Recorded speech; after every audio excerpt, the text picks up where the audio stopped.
because also the staff thrive on that little bit of one-on-one time and things like that. Right, well, I think we're live on YouTube. We are live on YouTube. Where's the stream? There's the stream. Right, we're live on YouTube, guys. We're just trying to get live on Facebook, so bear with us a second. It's a breakstick, Leo. I mean, they could have made it look less like a knife. It does look like a fucking knife. Yeah, I mean, you're so going to have to explain to a police officer, no, this is a breakstick, my dog doesn't like other dogs, it's just in case he grabs hold of another dog. But they could have at least made it like flimsy a little bit, but No. this is gigantic. We're still talking about what we're talking about. Yes, it's gigantic. Oh, And pointed for your pleasure. ribbed. Well, ribbed for my pleasure. You turned it inside out. Hello, ladies and gentlemen. And did you catch the beginning of our live? Are we actually live? We are live. Hold on a minute. We're Plus, just I have a lifetime YouTube ban. I am just setting it up for Adam, guys. So you'll get rid of my face in a moment. Don't panic. Right. Well, you mean you're not actually going to be answering dog training questions? I'm not going to be answering dog training Well, you're a questions qualified today. dog trainer. My top says I am. Are we here? Hello. Yeah, I can see YouTube. We're just waiting for some Facebook comments to come through. Jungleberry, what a cool name. I like that. Jungleberry, how are we doing? Oh, firework advice and loud bang is what they're all saying. There's 44, yeah, firework advice and loud bang. That's what we're talking about. All right. Jasmine, how are we doing? Yay, there's a comment. All right, we know it's working. Hello, Amazing. Raviana. Your VIP man. Ribbed. Adam, yeah, turn them inside out. Ribbed for my pleasure, not yours. Is it not a race to the finish line? I win! Does your PA need a holiday? No, she does not. No, she doesn't. I feel like that's a rhetorical question. Yeah, PAs don't get holiday unless I take a holiday. Then there's no need for the PA. So, yeah, when I have a holiday, Sam, you can have a holiday. Why does my dog go mad when I get a lead out? Cocker Spaniel 7 months. Because you haven't desensitised your dog to the lead, Tracy. Okay. Hold on. No. There are 2 Tracy questions, but that was a fucking stroke of luck. Tracy Cooks asked the question, but so did Tracy Lewis. Anyway, Tracy Lewis. You need to pick your lead up regularly throughout the day, move it to different spots, so the sight of you picking up a lead doesn't necessarily mean you're going for a walk. For instance, we got Leo down here. I'm not going to move the camera because it doesn't pick it up, but look. I've got a lead here, and you see Leo, you can't see him, but he is sniffing the lead. But he's not losing his shit thinking he's going for a walk. Sometimes I have to pick leads up to demonstrate how they work and things like that. But the mistake we make as dog owners is we only pick the lead up when it's time for a walk, so your dog associates, oh my god, fun time, fun time, fun time. And that's where the problem lies. Next time you make a cup of coffee, pick up the lead, move it to a different spot. Next time you go upstairs, take the lead with you. When you come back downstairs, put it in a different spot. Your dog might go mental and start barking to begin with because it thinks it's going for a walk. However, your dog will quickly learn that doesn't necessarily mean it's going for a walk. Do you recommend Springer collars, as in Herm Springer? Yes, I do, but I do not recommend them to dogs and people I don't know. But we do use them.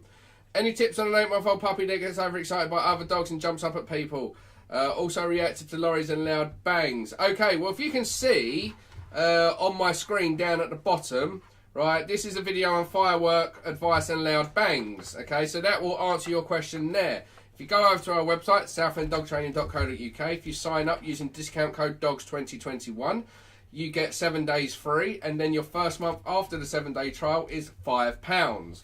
So you can find out about that. Now, there's also videos, if I go up to the top here and type in socialising and click enter. Oh, you click the top one. Oh, well, this is proper socialising for puppies. This is what makes puppies not reactive as they get older, not be fearful of other sights, sounds, bangs, dogs, people, things like that. This is a recently added video. This is proper socialising, but there's like freaking 50 videos on socialising, okay? So go and do that. Is there a VIP live today? Yes, there is, Lauren. But back to the question on... I forgot what the original question was now. Was it lead walking? No. Something to do with leads. Yeah, I forgot what the question is now. I do apologise for that. My brain's a bit kerfuffled today. My dog's reacted to black dogs. That's very, very common, okay? So dogs are They're very body language oriented, okay? So the reason your dog can react to French Bulldogs, for instance, is because they don't look like your typical dog. So if you look at a German Shepherd, long snout, long tail, in proportion with their body. If you look at a French Bulldog, for instance, flat face, no tail, pointy ears, big eyes, heavy snorting.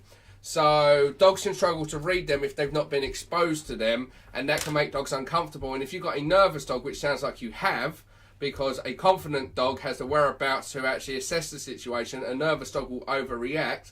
That's why some dogs can take homage to brachycephalic dogs, dogs with smushed face. Same as dogs with black faces. So dogs that have got deep black masks, or doodly type dogs with their eyes covered up, dogs can't read them properly, and if your dog's nervous, it makes them uneasy.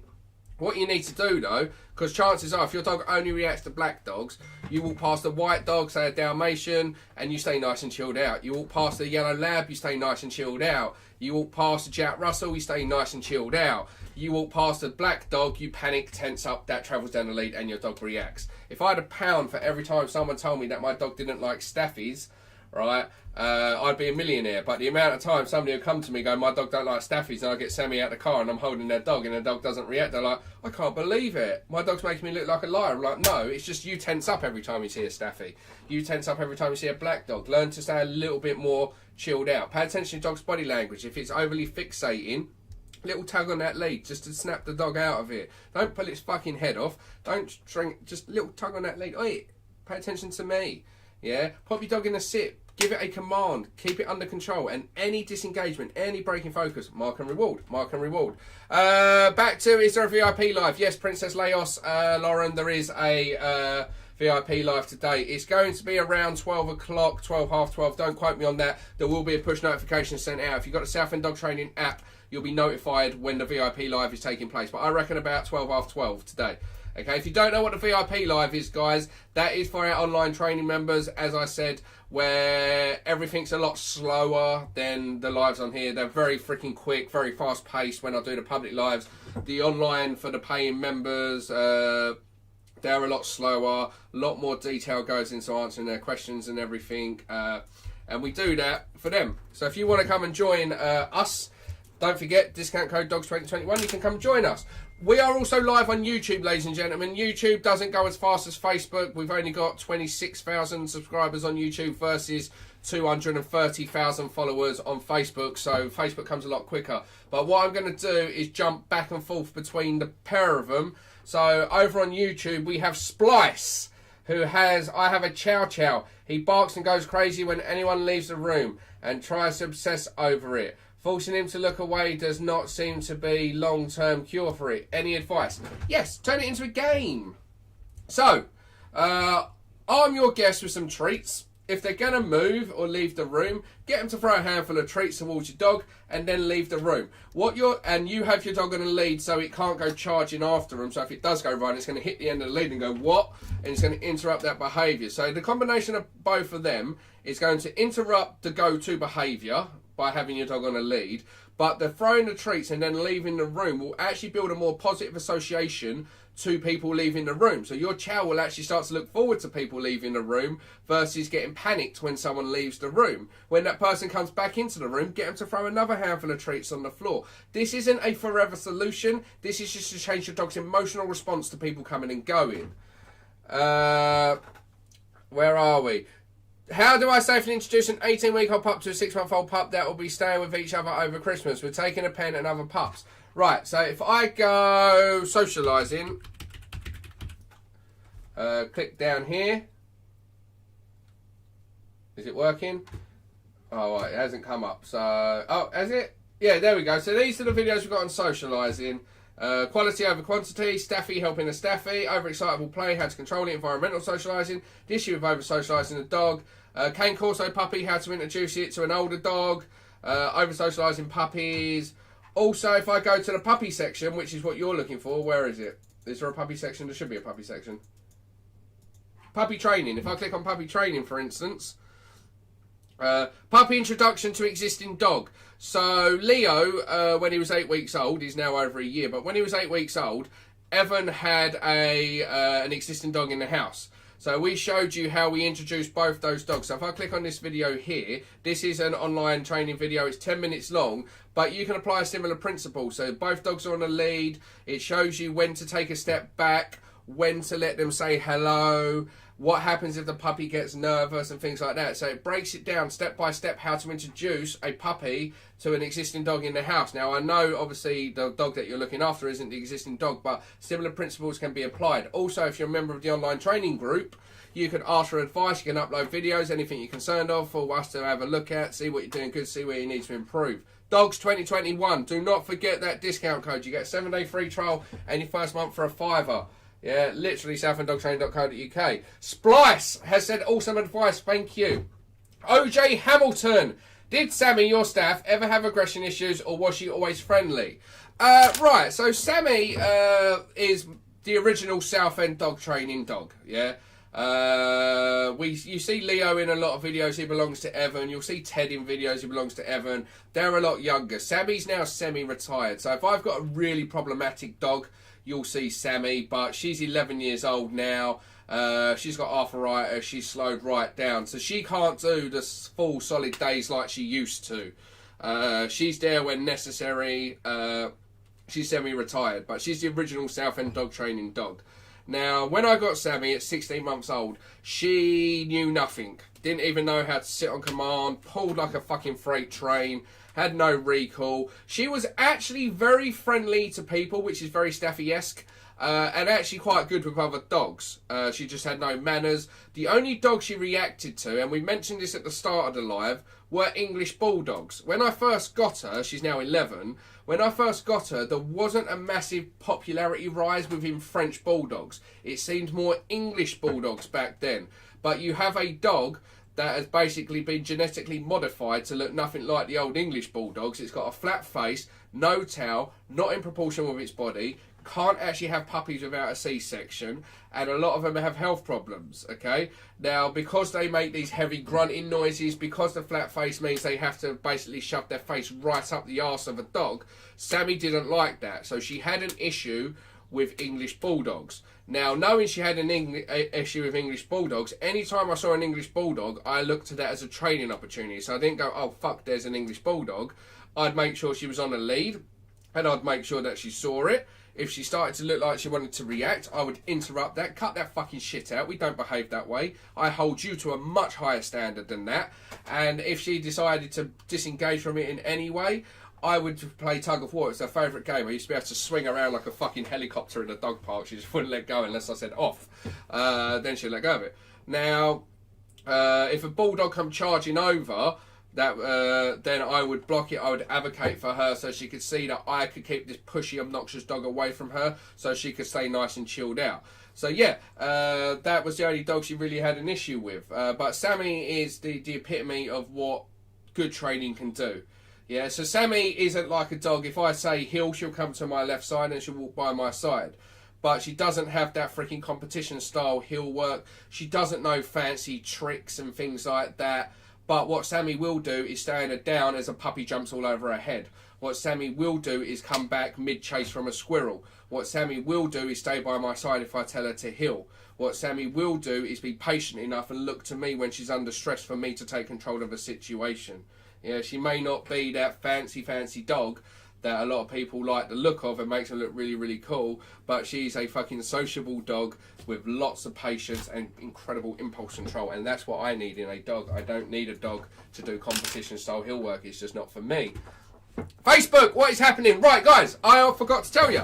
On Facebook, you smash the hearts. Thank you. Hearts. This is free. I don't have to do this. I could be going to do an online member now, live now, but I'm answering your questions. Smash the fucking heart button.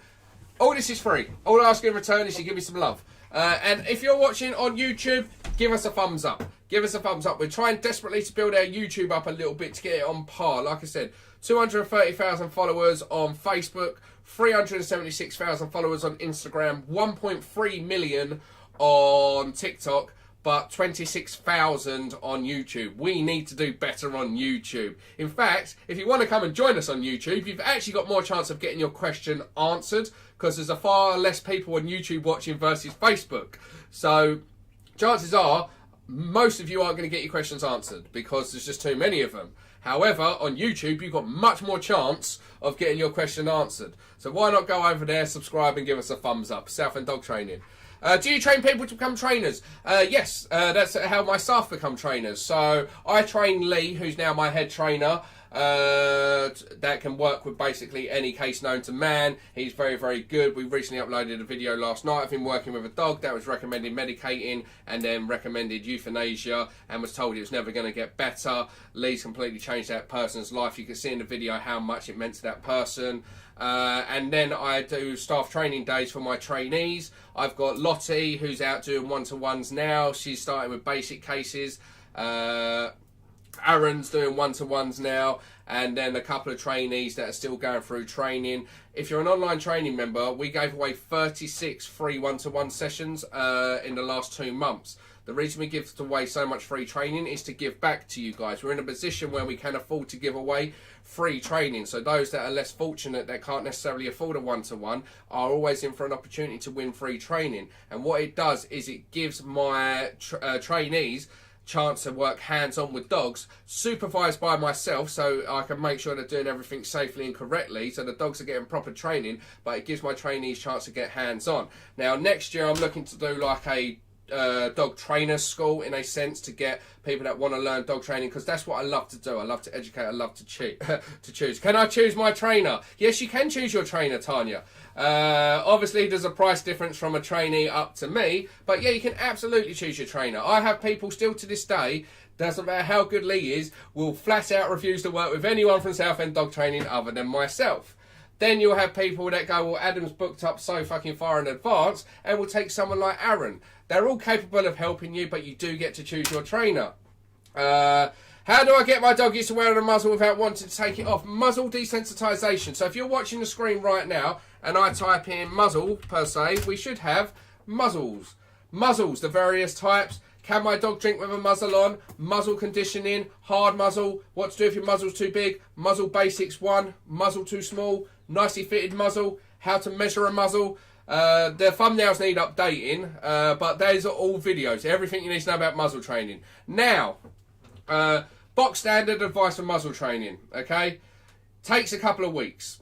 Sometimes less, sometimes a bit longer. It's a long process if you really want the dog to be 100% comfortable with a muzzle on. Right, you get the muzzle, put some food in the muzzle, just get the dog comfortable putting its nose into the muzzle, taking the treats out of it without just fucking trapping the dog. When you can say muzzle and the dog puts its nose in the muzzle, then do up the strap, some treats for the muzzle, take the strap off and slowly build up to duration. Okay? How do we sign up to become a trainer? We hire from inside our online training group. So we look for people that are going above and beyond helping other members in a supportive way. People that are going above and beyond with their dog, that have a real passion for dog training. They're not just happy fixing the main issue they join for, but they want their dog to be the best example of the breed. These are the ones we reach out to when we're looking to take on more staff. And things like that. So you need to be an online member to be in with a chance of being hired by Southend Dog Training. Right, YouTube's picking up a little bit. Don't forget to give us a thumbs up. Karen Shatwell rescued a 2-year-old Tibetan Mastiff 2 weeks ago. Very active, coming out of the house, seeing people and dogs, but settles on a walk. Best way to break this behaviour. Okay, Karen, you make my life a little bit easy here, my darling, because if your dog settles once it's in the walk, right, but is only reactive coming out the house, it sounds like you have an overstimulation issue. Okay, so we often set ourselves up to failure without realising when it comes time for a walk, ladies and gentlemen. So what we do is we pick up the dog's lead when it's time for a walk. So the dog knows that any time that lead's in your hand, let me actually use a lead so it looks like I'm just not holding nothing. Yeah, so the dog knows that when you're holding this lead, it's walkies. We then go one step further and set the dog up for failure by going, do you want to go walkies? And the dog's like, yeah, of course I fucking do, Karen. Let's go for a fucking walk. Let's go. And then you're like, sit. And then you're wrestling to get the lead on. Then you get fucking dragged to the door. Then you're holding the dog back, going, wait. You open the door and you get fucking dragged out and your dog's like, rah, rah, rah, rah, rah, rah, rah, rah, rah, because there's just far too much arousal. So, let's strip it right back. What do we do when it comes time for a walk? We call our dog over to us. we ask the dog to sit, we attach the lead. If the dog starts losing its mind, we stop what we're doing, we sit down for a couple of minutes. We attach the lead to the dog. When the lead's on the dog, we then go to the door. If the dog drags us, we stop. We plant ourselves to the ground, 1 foot in front of the other, not sideways on, so you don't get taken off your feet. We then get to the door. When the dog's not pulling, we ask the dog to sit by our side, not in front of us. We want to be able to open the door, but if the dog moves, shut the door without wrestling with the dog, right? So dog in a sit, go to open the door, dog goes to move forward, shut the door, very calmly pop the dog back into a sit. You want to be able to open that door with the dog remaining in its sit, looking at you, nice and calm. Then don't say, break, gone in, okay, because that's basically your dog's release word to be a free dog, so it's going to fucking drag you out the door, and all of a sudden, that calmness turns to super excitement. That's the big mistake we make with lead walking, right? What you simply do is you go, heel, and you have a short but relaxed lead, you walk out the door straight into a sit, dog breaks a sit, back into a sit 10 times, right, until the dog looks at you and goes, what the fuck is going on now? That's it. I want to shut this door without getting in a wrestling match with you. Yeah? Now you're paying attention to me, I'm going to ask you to heel and we're going to walk a bit. Slowing everything down, taking your time, desensitising your dog to the lead, making sure your dog's calm when the lead's attached and when the dog passes that threshold into the outside world could be the difference between your dog losing its shit when it goes to the outside world and calming down. Right, over to YouTube. Some YouTube comments are picking up. How do I train a pack of Chihuahuas stop peeing and pooping inside? Right, first things first, you have to determine which one's doing it, if it's all of them or not. Second thing is, you need to create a toilet schedule. Third thing is, you need to look at your diet. Now, number one reason why dogs will have accidents in the house, okay, is poor diet. So if the dog's diet is high in salt or doesn't agree with them, they're going to need to basically drink a lot more water. The more water you drink, the more water needs to come out of you. If your dog's on a diet that doesn't agree with them, they're not going to have regular bowel movements that are consistent. It can come on at any time, like if you're allergic to dairy and you start fucking drinking dairy, you can be in trouble very, very fast, and things like that. A second thing that could be going against you is if you're using puppy pads. Puppy pads, no matter which way you look at it, you're literally saying to your dog, it's okay to piss and shit in your house. It creates confusion, especially when you want them to go outside. When it's cold, no, Linda, I'm coming back in the house because it's warm and you said I could piss there from fucking day one. The other thing is, stop giving them so much freedom, stop babying them, stop spoiling them. After exercise, after training sessions, teach them to switch off in a crate when they wake up from their nap into the garden, wait for them to go to the toilet, make sure they're on a species appropriate diet, eat, sleep, train, repeat, you'll be fine. For more advice on toilet training or for Chihuahuas or how to fucking create consistency, how to get them to listen to you, pay more attention, really good video for you, by the way, is this one, multi-dog. If I type in multi-dog, rules of the sofa in a multi-dog household. Multi-dog household if you've got anxious dogs. Multi-dog household if you've got a big dog and a small dog. You've got Chihuahuas, so that one might not apply to you. Multi-dog household alive. I did a whole live dedicated to answering people's questions on the multi-dog household, which can be watched on here. Okay, so make sure you go check them out. Use Dogs 2021. Go and sign up now. You'll be able to watch those videos and you'll be able to get 24/7 advice and support. Back over to the world of Facebook. If you're giving me hearts, I can't see with my special screen whether I'm getting hearts or not, so I'm going to assume I'm getting hearts. Aha, so me saying okay takes away her calmness. It can do. Yeah, definitely. Because you have to look at okay as a release word. So if you have your dog off lead, for instance, but it's on a lead to begin with, you'll often unclip the lead, ask the dog to sit, and then you go, okay. When it comes time to dinner, you'll often ask the dog to sit, put the bowl down, and then go, okay. So if you look at what okay represents to your dog, it often goes, they move like a fucking fast thing, because it normally leads to that freedom and or a reward that they have to go to quickly to get, because it creates that excitement. So saying okay when you don't want the dog to fucking burst out the door can be problematic. It goes against what okay represents, and I want that enthusiasm when I release the dog, I do. But at the front door, or when we ask the dog to sit before crossing a road, for instance, I don't want that dog to think it's free and go shooting to the end of its lead. I don't want it dragging me out the front door and risking injury to myself or the dog. What I want to do at that stage is give the dog further instructions. So it's in a sit, instruction number 1. Instruction number 2 is heel, so it walks by my side. Instruction number 3 is sit, so I can shut the door. Instruction number 4 is heel. When I want to give the dog some freedom to sniff and explore or be off lead, then I'm going to ask the dog to sit. I'm going to wait the dog to look at me. Then I'm going to say okay or break or free dog or go on then, whatever it is you use. But it's understanding what words you're using with your dog and how that word affects your dog mentally. Back over to YouTube world. Oh, there's fucking loads of people jumped off of Facebook to come to YouTube. Yeah. Well, yeah, because the reality is, if you're on YouTube, you've got more chance of getting your question answered. 26,000 subscribers versus 230,000. You've got way more chance of getting your question answered on YouTube. Yeah, look, there's loads. Lydia, how are we doing, my darling? Me and my family are getting a puppy in January. What are the absolute must to ensure I'm doing it properly? Also, does your discount still work in January? It doesn't, Lydia, because it would no longer be Dogs 2021. We would now be in the year 2022. But you do get a 7-day free trial. So sign up. You need to get the information there before you get the dog home. So puppies, for instance, I mean, puppies, we've got one of the most detailed puppy training sections in the world, okay?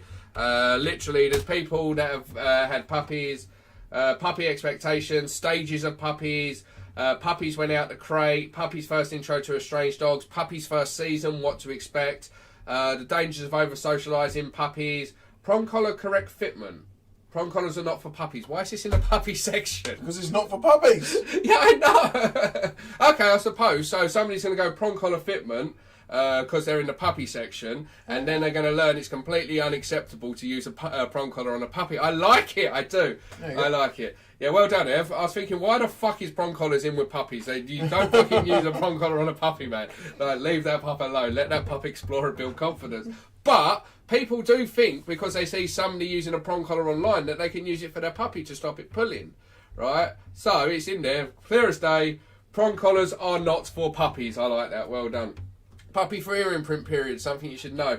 But there's also a whole category on puppies as well that you can click on that covers puppy toolkit, everything you need to know in preparation. So you're going to need a crate, you're going to need a puppy lead, a puppy collar, you're going to need a tug toy, a ball, a puppy bowl, puppy Kongs, literally tells you everything that you're going to need to know in preparation. What you don't want to get is to get the puppy and then realise you don't have everything you need for that puppy.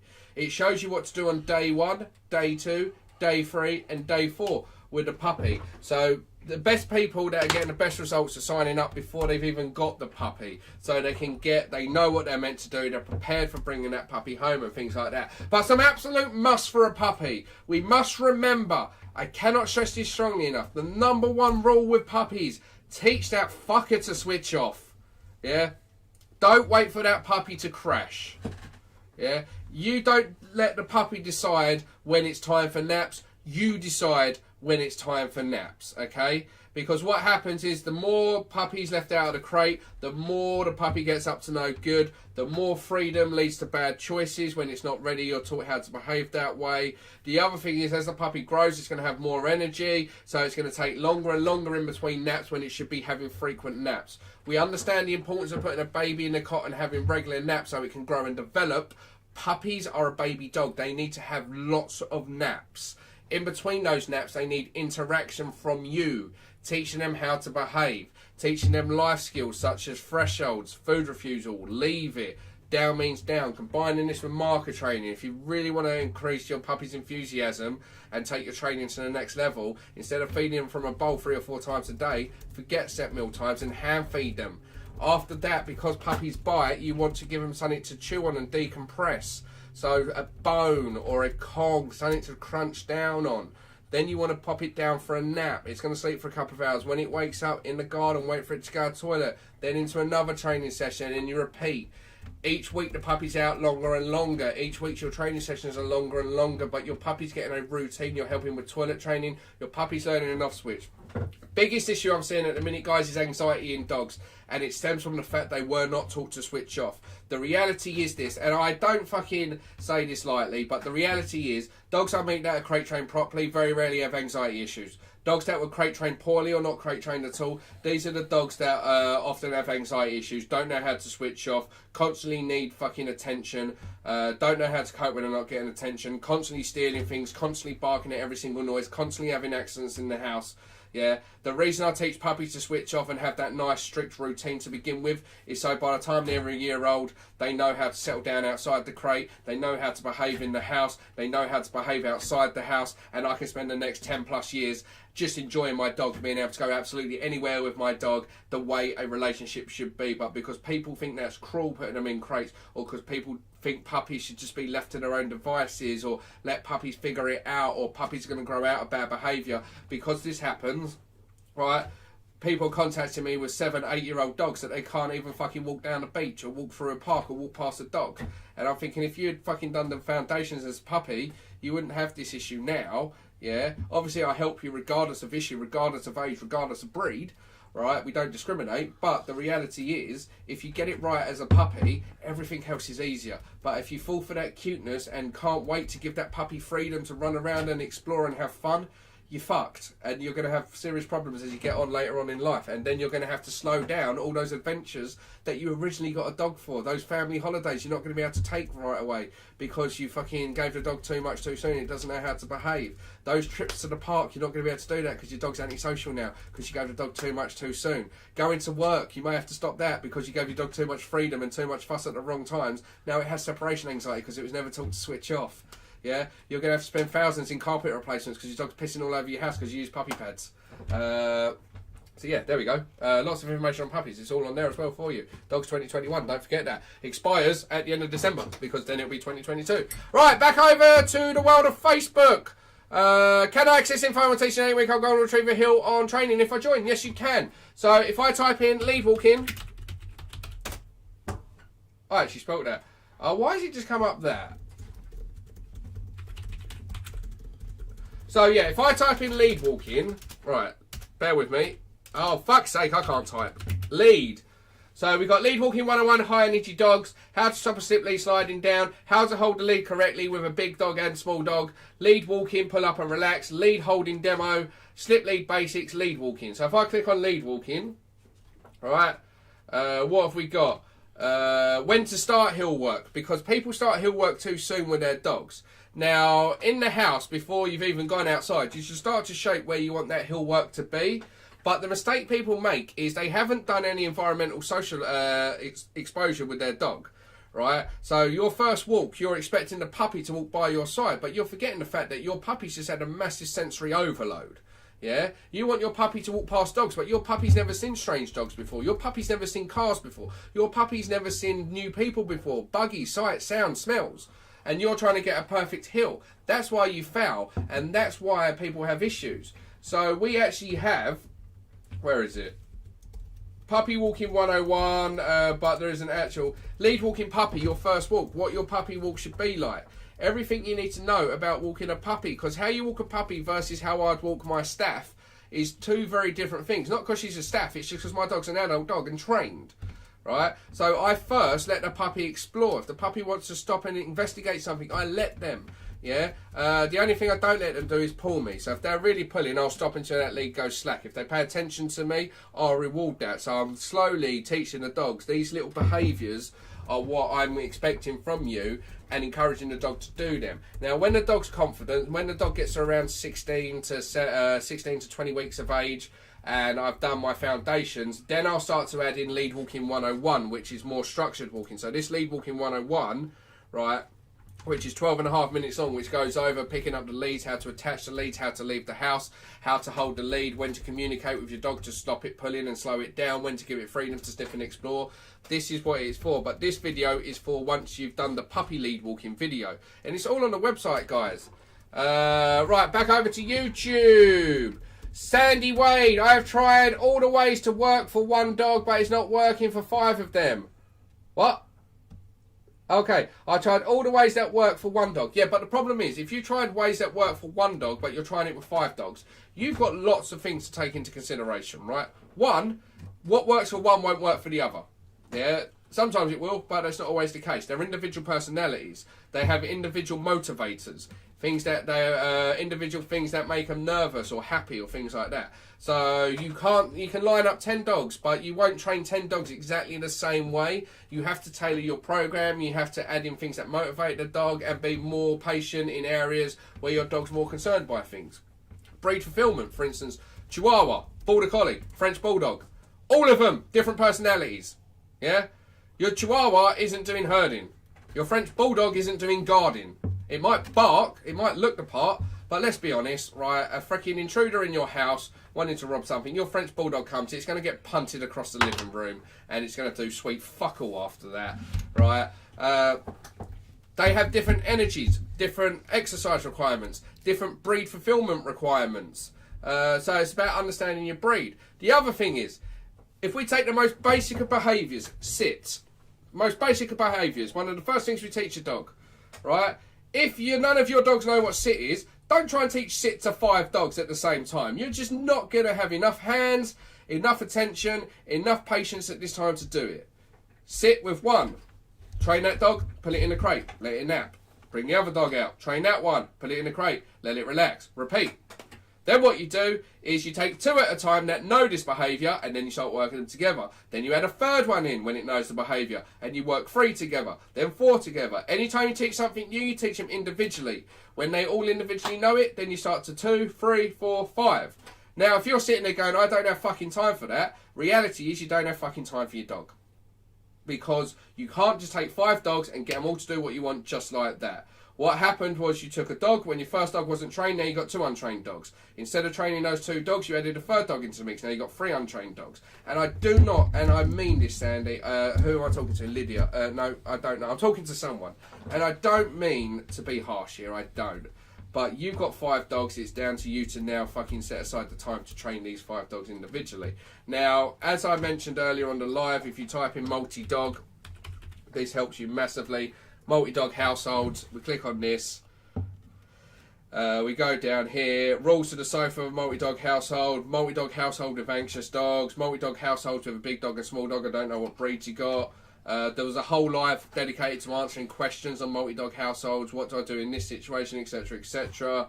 Multi-dog households play, multi-dog, why are the videos repeating themselves? Alright, for some reason the video's doubled up in that section, but anyway, but yeah, there's lots of information. Dogs 2021. Back over to the world of Facebook. Is a harness good for a cane corso? If you want it to pull you and track, then absolutely. If you want it to walk nicely by your side, I'm not saying it can't be done with a harness, but the harness is invented for your dog to pull comfortably. So what you're effectively doing is using a tool that is going to allow your dog to be as comfortable as possible and pull from the chest. You're using a tool designed originally for dogs to wear when they're pulling. You're using that to try and stop pulling. You're using the wrong tool for that job. Yeah, it can be done, don't get me wrong. I actually used a harness the other day on a Chihuahua. All the right tools that I wanted to use wouldn't have been safe to use with the Chihuahua because it had a really soft palate. So I had no choice but to use the harness. However, on a cane corso, you should be able to use a multitude of tools as long as you know what you're doing safely. But with a cane corso, if it's a puppy, I just have it on a puppy collar and a puppy lead to begin with. And then when I want to shape up its heel work and get it tighter and everything, I may introduce a slip lead to it around 5-6 months of age. But I don't know how old your dog is. But a harness, if you want the dog to pull, is probably not the best way to go. Your typical everyday dog owner that's not clued up enough to understand lead walking at this stage. That's why you're asking how to help with lead walking. It's not saying that you're thick or anything like that. Please don't think I'm saying that. It's more to do with the fact you just don't know how to teach your dog to walk properly at this stage, or what tools are best for you. So a harness, if these are the questions you're asking, probably isn't the best one. However, if your dog's working and you're going to be doing bite work, scent work, things like that, put your dog on a harness that can be out in front leading the way. YouTube world, what's happening? Jack plays 243. My parents have a very nasty 1-year-old cockapoo. Shocking. They have tried everything to stop this, but he just bites for nothing, and he's nasty. Bite as well. Really worried for them. Right, Jack plays. I don't like third-party advice, buddy, because it gets lost in translation. It's like Chinese whispers. Yeah, what starts at one end comes out at the other end completely fucking different. I can give you information, but then you've got to relay it back to your parents. Your parents are better off contacting Southend Dog Training, either by phoning the office, going onto our website, going onto social media, whatever platform they've got. There's multiple ways of getting hold of us. But couple of things. Take your dog to the vets first and foremost. I had my head trainer Lee work with a cockapoo that was very reactive anytime someone tried to touch it. Now you could see it was very more defensive when it's by its back end. So Lee told him to go and get a full vet check for the dog. Now it come back, the dog was perfectly healthy, but you could clearly see there was something wrong with the dog's back end. So Lee made them go and get a second opinion. Turns out there was a problem with one of the bones in the towel. The dog was in considerable pain. Had some surgery to fix it. Aggression went away. So if your dog is sick, if the dog is in pain, it's going to behave more defensive.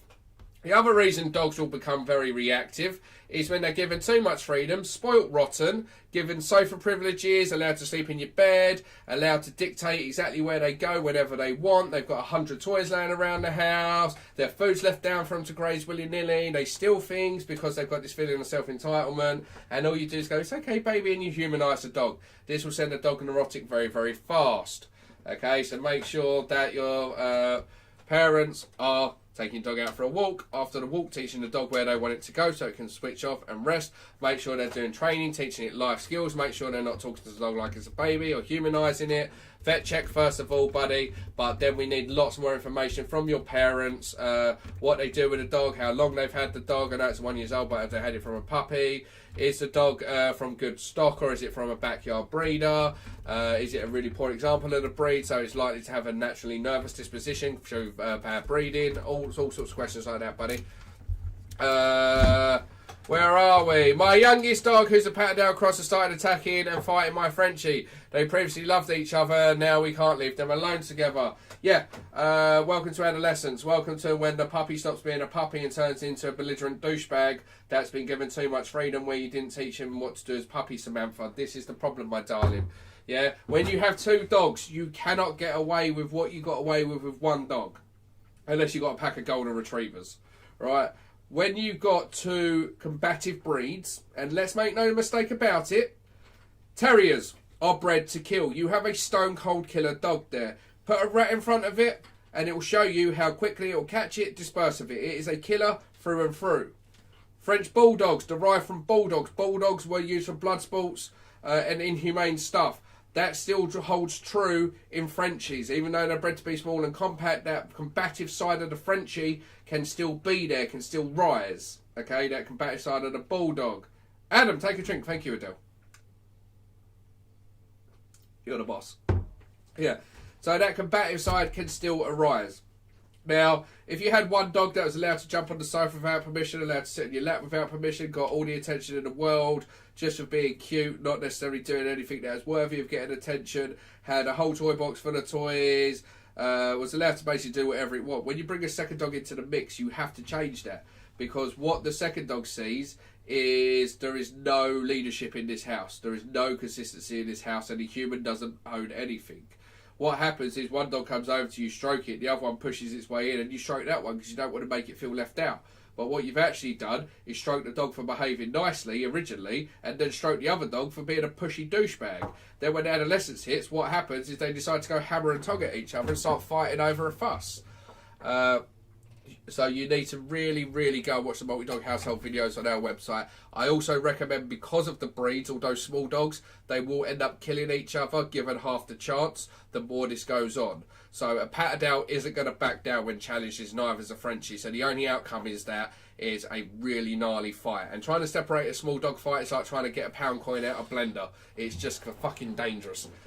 So you're probably also better off filling out the request booking form on our website so my PA can get back to you, and then she can discuss more about what's going on, find out more information, and then you can get the appropriate help you're looking for. Faye, you're amazing. Please, do you have any advice on walking my girl, please? She picks up my stupid fucking anxiety and wants to kill everyone. She's firing my 17-year-old daughter. Just me, for fuck's sake. My fault, I know. Thanks, Adam. Faye, kind of answered your own question, darling, a little bit. Your dog's firing your 17-year-old daughter, which means your dog doesn't have the issue.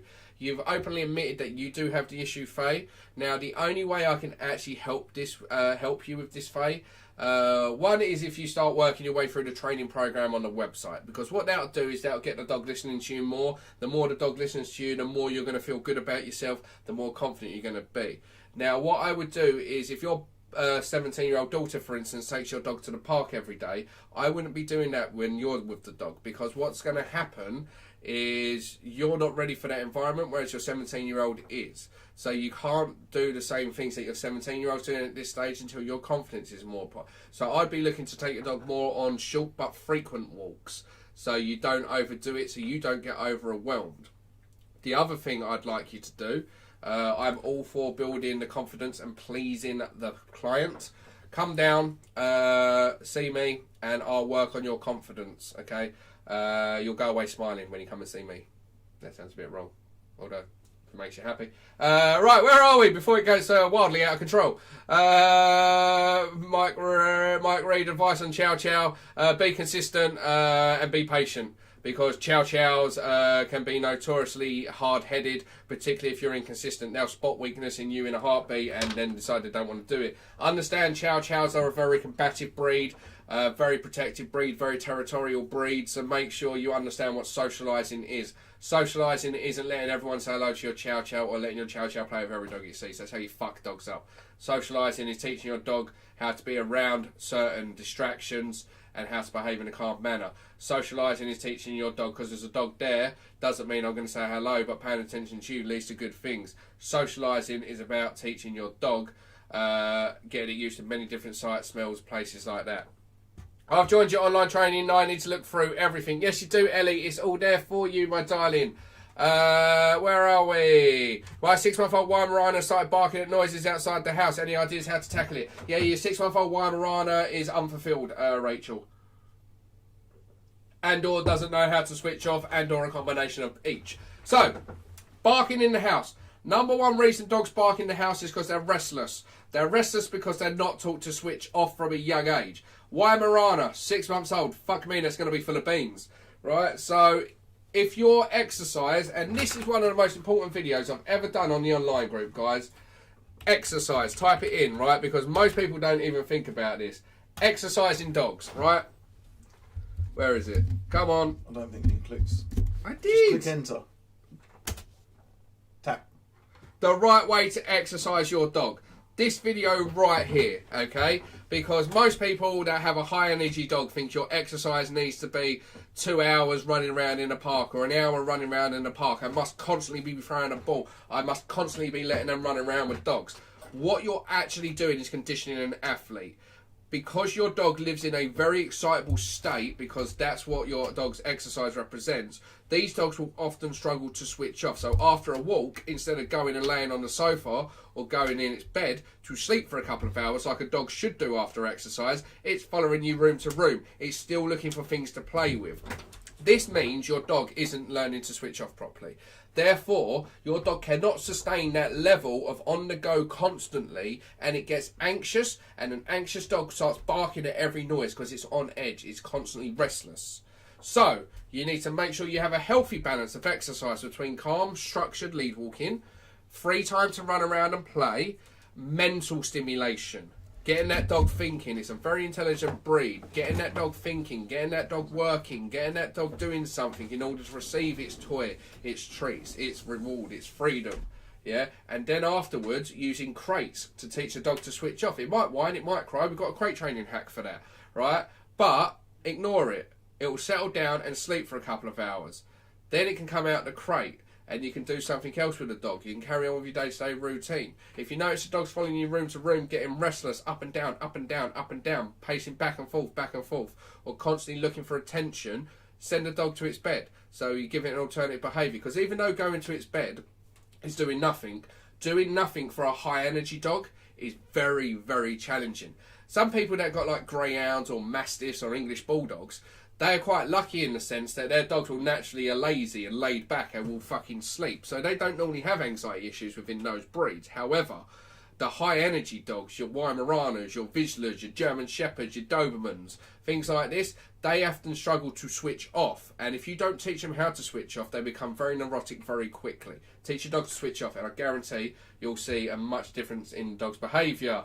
Where are we? I won't take my beautiful boy Jasper to another dog park. He's walked 4 times a day due to his energy. Danielle, you can definitely cut that down, my darling. 4 times a day, doesn't matter how energetic your dog is, it doesn't need 4 walks a day. You have to get a little bit more creative in your exercise, my darling. Okay, so I did a video, it's on YouTube, so you're on YouTube now. If you, I think you can filter it so you can watch oldest videos. I did a video once how to knacker a Rottweiler out in 5 minutes. So I could take my Daisy out and she could roam around the park and field for 2 hours. Or I could play tug of war with her, and in 5 minutes she'd be more tired than she was in those 2 hours of walking around the park. But that game of tug of war, she would have been thinking, sits, down, hills, spin, switch from side to side.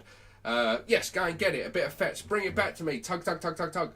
Off, down. Go and hide a toy somewhere. Go and find it. And I'll get creative in that play. If I only had 5 minutes to walk a 20 minutes or so to walk a high energy dog in the car to a field, tennis ball out, make that dog do freaking several hundred commands, fetching the ball, I come back, my dog will sleep for the rest of the day. Doesn't matter how high energy your dog is. Again, Danielle, I think the problem you've got is you are walking the dog because it's a high energy dog and you're doing high energy exercises with the dog, constantly conditioning an athlete. Be very careful there.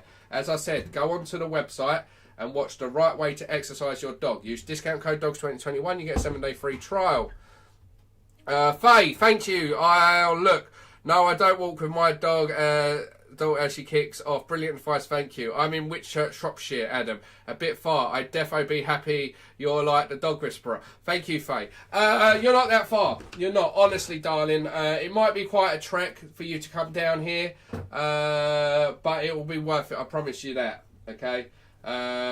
Get a hotel. Make a fucking night of it. Come down to Southend, sunny seaside. It's not so sunny now. It's cold this time of year. But yeah, I really do urge you to come down. Like I said, I mean, I've gone a lot further to help people. I mean, I was in Scotland this year helping people. I'm going to be in Ireland next year and Scotland again next year. So you need to come to Nottingham, Robin Hood country. Been there, done that, got the t-shirt. But Ellie, if it's dog reactivity, you're better off coming to us. There's so much more we can do with dog reactivity down here versus yours. We don't like to travel with dogs because we don't like to leave them in cars. Where are we? Madness from Ian. I don't know who Ian is, but all he says is madness. This is madness.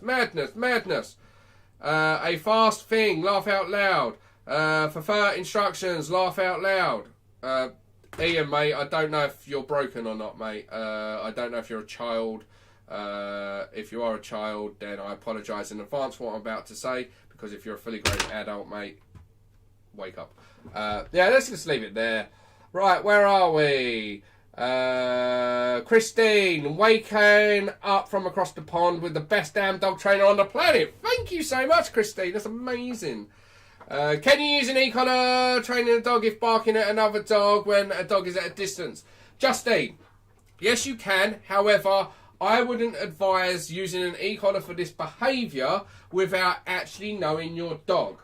Now, e-collars in the right hands, if it's the right model and taught and introduced correctly, can be a good tool that can be used to help with a multitude of issues. It's a training tool.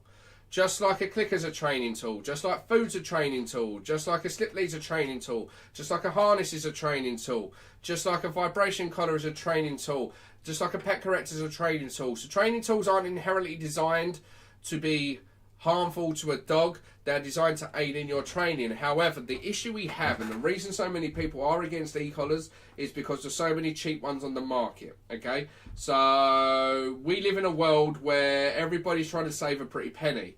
So people don't want to buy a £200 mini educator. They'll buy a 20 quid one from China to see if it works first of all. But what they don't realise is that one from China is going to put the shock in shock collar. Whereas the £200 one is going to feel like a TENS machine. It's a muscle stimulant. It's going to have very fine-tuned levels versus the Chinese cheap one that's going to go level 1, that sucks. Level 2, now I'm going to light you on fire basically. Level 3, well, you may as well just be dead. Yeah. So we understand with phones there's a difference between a £20 pay-as-you-go phone that you can't do anything with other than text and make phone calls, or you can have the brand new iPhone where you can run an entire business through. But we can't wrap our pretty little heads around that when it comes to remote technology in dog training. Some of these e-collars are so advanced, they've got trackers in them. Yeah, they don't just shock. They also vibrate. They also set off a tone. Some can spray water or citronella, which I fucking hate that. That's abusive, right? There's lots of things that these collars can do, and there's a right way and a wrong way to use them. You can screw a dog up completely with one, or you can basically take that dog to the next level. Now, Far too many people want to slap an e-collar on a dog before laying the foundations. So if your dog doesn't pay attention to you, if your dog can't do a basic sit if you're walking outside, if your dog can't walk nicely on its lead with you holding it with 2 fingers, your dog's not ready for an e-collar. Yeah, if your dog doesn't understand the word come, doesn't have to be perfect, but if your dog doesn't know its name and come to you when you call it, you're not ready for an e-collar. Okay? If you haven't worked on understanding your dog's body language, recognising those disengagement signals your dog's giving you and rewarding them dogs there, if you're not adding breed fulfillment into your training yet, you're not ready for an e-collar. What it means is you've jumped to an e-collar, but you've missed your foundations, and therefore chances are the e-collar's not conditioned correctly and you won't be able to use it. The fact that you're having to ask, can I use it to correct a dog for barking, means you don't actually understand the e-collar properly, and that in itself is more of a concern, because if you don't know what you're doing, you're going to make your dog worse. If you do know what you're doing, you can absolutely help your dog. There we go. Thanks so much, 2022. I'm such a twerp. Is that what that's meant to be? That's fine. Where are we? Best tip for a dog that wants to kill cyclists. Is it a border collie by any chance, or a herding breed? Best tip is to go over to our website and type in cycle. Does that work? No, cycle doesn't work. Let me type in border collie. I don't know. It's on here. I recently uploaded it. Border collie? Bear with me, guys. Border collie? I don't want the breed review. Alright, let's do it the old-fashioned way, because I can't remember what Evans put it under. So let's go find the video that you need to watch to work out how to stop bite reactivity. Videos, categories. We are looking for reactivity. So these are the categories I'm scrolling through. Reactivity. Let's click on that category. Right, there we go. And I am looking for the one. Where is it? Oh, by the way, lots of these are unedited, full, no nonsense, straight to the point. Ev, I can't find the border collie reacting to bikes video. Did we put that one up in the end? Or did we? I can't remember what happened. Yeah, we did. I put it together. It was a stitch of... Yeah, I know. I can't find it. Just type in bike reactive. I have. It's not coming up. Just type in bike. Oh, bike. I typed in cycle. Bike? Yeah! Oh. I can't bike desensitization. I'm sure it's there. Oh, maybe I didn't upload it. Well, anyway, if it's not, it'll be there shortly. I have a video from a recent session with a dog on this. So if I go to videos, let's look at recently added. Maybe it's in there. Maybe we just haven't titled it. Oh, it is on here. I've seen it. I saw it yesterday. Bear with me, guys. Sometimes look, I'm so sure I done bike reactive one. Bear with me, guys. While I'm doing this, it's a good time to remind you to smash that heart button, share this video, put a thumbs up if you're watching on YouTube. If I didn't do it, I will get it done in a minute. I don't think you've done it, Ev. I honestly don't think you have done it. I know it's on Vimeo, so it's set to be put together. Well, yeah, I think I downloaded it all, started putting it together, and then... You never did. Maybe. It's not on here. We're going way back now. Right, anyway, later on today, if you're an online training member and you've got a Southend Dog Training app, you'll be notified 2 new videos dropping on the website. One of those will be a bike reactivity video. Everything you need to know to stop your dog chasing after the bikes. How to work on it. Couple of things in the meantime. Make sure your dog's lead walking is on point. If your dog's all over the place on the lead, you are going to struggle. The other thing is, pay attention. When you see a bike, be proactive. Be one step ahead of your dog. So the bike coming towards you, pop your dog into a sit. Yeah, so your dog knows sit means sit, your dog's under command. If your dog struggles with that, then actually do the exact opposite. Okay, again, this is where it's not one size fits all training program, but like what we did with the lady in this video, border collie, very, very obedient, very, very switched on. I had her going, heel, down, sit, yes, come this way, right? And I had her moving that dog really, really fast, playing to the strength of the border collie, that highly intelligence, that quick moving, when bikes were whizzing past, and very quickly, nothing else mattered other than the owner. So there is a video coming up on that. Right, ladies and gentlemen, I'm going to love you and leave you. It's 12:10, and I have 7,500 online members waiting for me to do a live. If you want a slower version of Adam, go over to the website, sign up now using discount code DOGS2021. Okay, so you can get access to the website, all of these videos. Over time, Evan will be filling all of these thumbnails with actual thumbnails. Let's just look at some of the recently added videos, shall we, guys? This is a recently added section. Alternative behaviours and why they're important. This is proper socialising for puppy. How to teach touch. Puppies and expectations. Nervous dog learning to trust children. Stage 6, the early stages of training recall. So there's a training program we can follow. Stage 1, Stage 2, Stage 3. Stage 6 has just been dropped. Journaling to help you find patterns to behaviours. Puppy socialising, threshold training, car and bike desensitising. That's a dog that's not reactive in a barky manner, but shit scared of loud noises. Southend Dog Training Podcast, Season 2, Episode 2. When to start hill work. Adolescence, what to expect and what to do. Fussing your dog, what you need to know. Yeah, they're just the recently added videos. Videos going up every week, guys. 24/7 help and advice and support, and you can be in for a chance of winning free one-to-one sessions. We gave away 36 in the last 2 months. We're going to be giving away free training sessions for January. At least another 16 training sessions will be given away in January, 100% free. Dogs 2021. If you're not leaving here now to go and sign up to that, you are missing out. It's never been cheaper to train your dog, no matter where you are in the world, ladies and gentlemen. Yeah, literally come and join us and we'll continue to help you. And I'm going to be live for the VIP members very, very soon. About 12:30. I need a cigarette and a drink. Yeah, take it easy, guys. You're absolutely amazing. Everyone that hearted the video, you're amazing. Everyone give a thumbs up, you're amazing. If you like and subscribe to YouTube, you're also amazing. And I'll talk to you all soon. Goodbye. Ev, sign me out. I showed you how to do it. Yeah, I forget things. You need to learn. What? Do I? See